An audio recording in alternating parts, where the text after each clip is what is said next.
किसी को सिर्फ चाहना मोहब्बत नहीं, उसकी ज़ात के तमाम पहलुओं को तस्लीम करना मोहब्बत है। दोस्ती का भरम सिर्फ वो लोग रख सकते हैं जिनके वजूद में समंदर जितना दिल हो।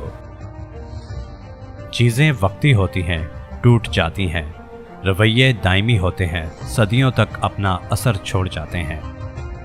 इंसान की असल मौत तब होती है जब वो किसी के दिल से निकलता है। कभी कभी हम किसी के लिए इतने भी ज़रूरी नहीं होते जितना खुद को ज़रूरी सोच लेते हैं।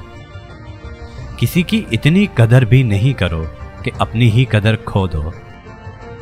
अकेले ही लड़ने पड़ती है जिंदगी की लड़ाई, लोग सिर्फ तसल्ली देते हैं, साथ नहीं। बेशक मेरा रब वो है जो इंसान की रूह के अंदर की अज़ियतों को जानने वाला है। बाज़ दफ़ा उस कर्ब को लिखना बड़ा ही मुश्किल होता है जिसे हम महसूस कर रहे होते हैं। जब खुदा किसी से नाराज़ होता है तो उसे अपने आप से गाफिल करके किसी ऐसी चीज़ की तलब में लगा देता है जो उसकी किस्मत में नहीं होती। अल्फाज सिर्फ चुपते हैं, खामोशियाँ मार देती हैं।